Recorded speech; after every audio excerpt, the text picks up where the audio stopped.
soo dhawaada asxaabay markii aad maqashid erayadan yaad soo xasuusataa hooyoy mooti iigad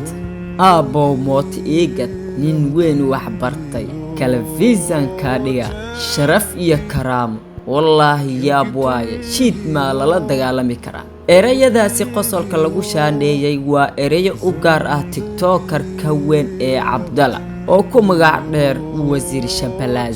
wasiir Shabalaza waa darawal ka shaqeysta mootada bajaaja waa shakhsi inta badan muuqaalkiisa aan soo dhigin bartiisa TikTok balse inta badan wuxuu u adeegsadaa muuqaaladiisa xayawaanaadka sida looda ariga dameerka iyo bajaajyada marka hore muuqaalka ayuu soo duubanaya kadib ayuu codeen ku sameynaya asigoo adeegsanaya hadallo lagu qoslo sidoo kale mararka qaar ayaa saaxiibadiisa ku xiran bartiisa TikTok uu ku soo gala Cabdalla ayay waxay ugu soo diraan muuqaal walba ku saabsan xayawaanaadka si uu codeen qosol ah iyo erayada ciyaalka xaafadda ay jecel yihiin ugu sameeyo wax aqli galay ma haysan wax aqli galay ma maalin kasta shiid aan dhamaaneenina maantana loosmaan ku qadeenoya wax aqli galay ma saan wax aqli galay ma mootadan inaan lawaaji inaan geeyo waa ka shakii mootadan waxa umaleena nin lift qaatay in lagu dhax garaaca umaleena mootadan waa ka shakii daacad mid lift qaatay in lagu dhax garaaca umaleena biile aw mugosaande darada mid gaaris u dhiibi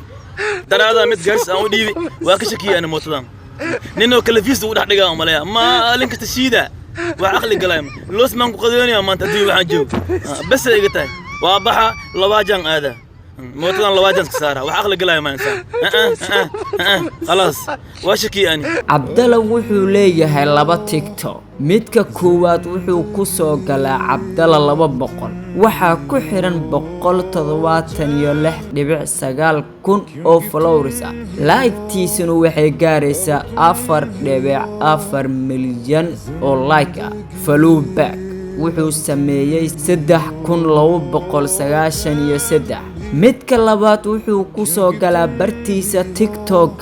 wasiir Shabalaza waxa ku xiran 31 followers like-tiisuna waxay gaaraysaa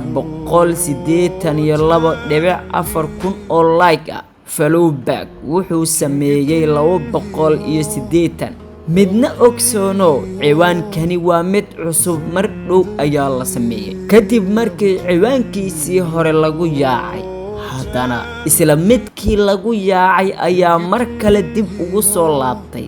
sida awgeed hadda wuxuu leeyahay laba TikTok naag caate wiliga ka shakinin balaa qurux badan ku tish waraa fiirso qurux badan yihiin markaas aan waxay leediin gabdhaha burburnaan ku haysana waraa hataa gaalka waada oo gaal ma soo sameeynin bombolo oo burburan ma soo sameeyay balaa baag weyn idin tish wax kale ma ku nicnaani wajigooda oo waxaana idaha camal balaa waji weyn idin tish naag caate I love you markaa joogtiin nacalla qurux badan tihiin hal midna waan ka ilooway midaasi waxay tahay aniga xitaa waxaan ka mid ahay